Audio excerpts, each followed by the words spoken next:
Властта в посолството на Либия у нас се смени с помощта на МВР. По искане на Външно министерство, баретите влязоха в посолството, за да извадят оттам членове на семействата на либийски дипломати, които от вчера са обявени за персона нон грата у нас.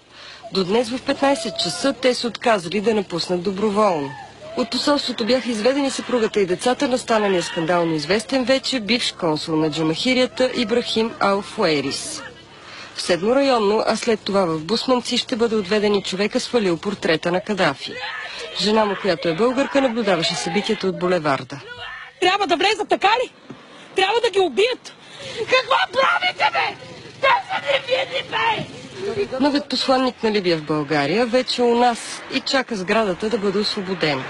Печата и ключовете ще му предаде посочен от него действащ служител на посолството, който днес не бе отведен. Въпреки че главният секретар на МВР Калин Георгиев дойде лично да проследи операцията, от МВР отказаха официален коментар. Много ви моля. Все пак е важно. Моля ви, не ме преследвайте. Какво наложи влизането на барет? По информация от наши източници, ползването на тежко въоръжените барети се наложило, тъй като по предварителна информация вътре имало оръжие. За BTV новините Миролюба Бенатова.